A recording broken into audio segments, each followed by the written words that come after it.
Comment faire pour que vos collaborateurs puissent s'auto-motiver? Parce que en ces temps de travail hybride, de travail à distance, de télétravail, il va être important que vos collaborateurs puissent également travailler leur propre motivation. Vous êtes, en tant que chef d'entreprise, garant finalement que cette motivation puisse circuler, de discuter de la motivation au sein de votre organisation pour qu'elle puisse également se perpétuer, qu'elle puisse être travaillée pour que ça puisse être bénéfique pour l'entreprise. Et d'un autre côté, si la personne en tant que telle ne s'investit pas dans sa propre motivation, vous aurez beau faire n'importe quoi, mais la personne ne se motivera pas toute seule. Je peux amener un cheval jusqu'à l'abreuvoir, mais je ne peux pas le faire boire. Et donc, c'est le même principe ici. Donc, pouvoir amener ses collaborateurs à savoir s'automotiver est une clé importante dans nos organisations dans les années à venir. Et je vais vous expliquer comment faire justement pour pouvoir travailler l'automotivation chez vos collaborateurs pour qu'ils puissent en bénéficier. Bonjour, je m'appelle Karine Deville, je suis experte en puzzle d'équipe, c'est-à-dire que j'accompagne des chefs d'entreprise à se bâtir une équipe autonome, une équipe qui va savoir travailler ensemble, que vous soyez là ou pas, pour pouvoir gagner en sérénité, gagner en autonomie, je dirais, c'est-à-dire de pouvoir vous libérer de votre équipe et pouvoir être focus sur votre zone de génie. Et cerise sur le gâteau, de pouvoir avoir une croissance à 2 chiffres au bout d'un an, simplement grâce à l'équipe. Alors, je viens de vous dire pourquoi l'automotivation était importante chez vos collaborateurs, parce que justement, de pouvoir soi-même contribuer à sa propre motivation est importante. Au XXe siècle, ce qu'on faisait souvent, c'est qu'on donnait les clés de sa motivation. On donnait les clés de son employabilité à son employeur et c'est toi qui dois t'en occuper. Au XXIe siècle, c'est fini. Et donc, la personne, elle doit pouvoir travailler sa propre motivation.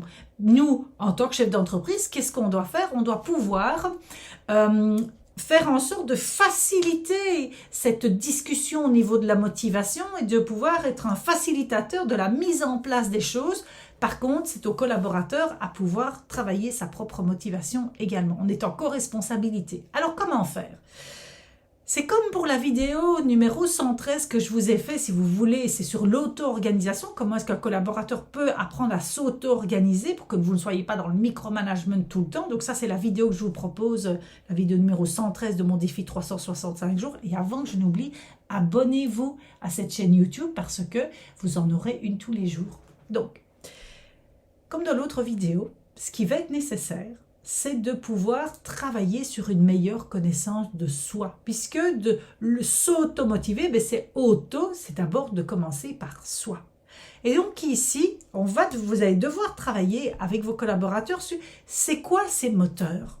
Qu'est-ce qui le rend motivé? Et donc, comme pour la vidéo précédente, ce que je vous ai proposé, c'est qu'il vous donne des exemples où il se sentait motivé pour que vous et lui allez extraire finalement les éléments, les moteurs internes qu'il y a chez lui. D'accord?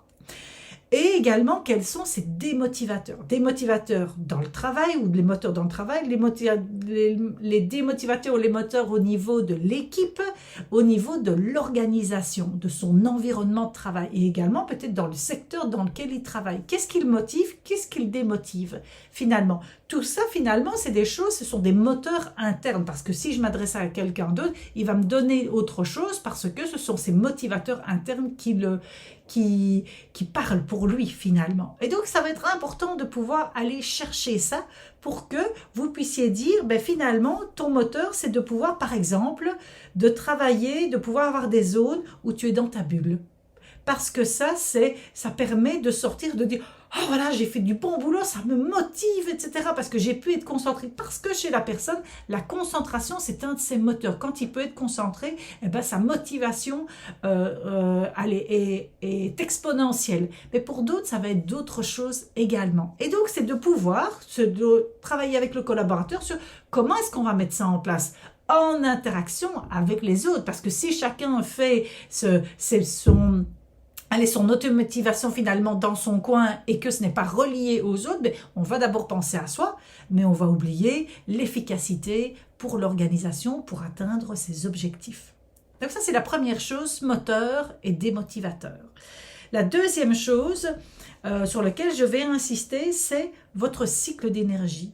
C'est quoi le cycle d'énergie de la personne? Vous avez certains collaborateurs, quand ils arrivent le matin, ils sont gais, ils sont pimpants, ils ont la banane et ils démarrent. Vous en avez d'autres, ce sont des diesels. Quand ils arrivent, c'est plus difficile.